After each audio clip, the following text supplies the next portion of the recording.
And we're back. We're working on the Quad 4 again. And in this video, I'm going to explain how we get rid of about 2 pounds of weight from the valve train of a Quad 4. So the old 2.3 lifters are a much larger diameter than the 2.4 lifters. And so using 2.4 lifters, everything's lighter. And that's what we want.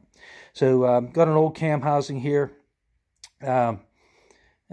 I cleaned up this area down here and this area here, and we used a little bit of this blue Tool Markers ink in it to, and it just wipes off with a little bit of alcohol or carb cleaner.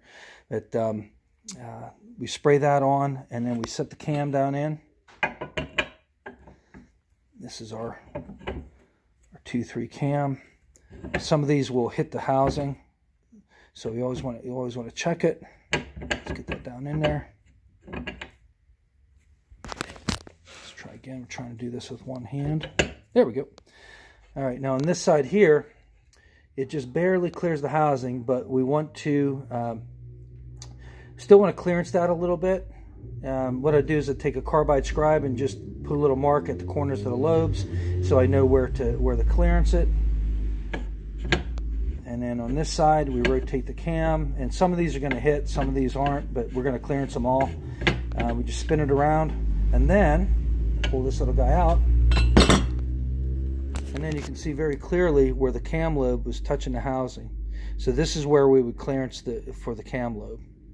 Now, after we use the Dremel and get a little shallow recess there, what we do then is we take a little bit of emery cloth right here in this edge and just kind of take any burrs off or anything like that we got whenever we use the Dremel. So by doing this, like I said, you can take about 2 pounds of weight out of the valve train, and you can use stock springs, and it just makes it easier for the spring to control the valve motion, so you get less valve bounce whenever they close, and you don't have to use real high pressure springs or anything like that. You can just use all stock stuff.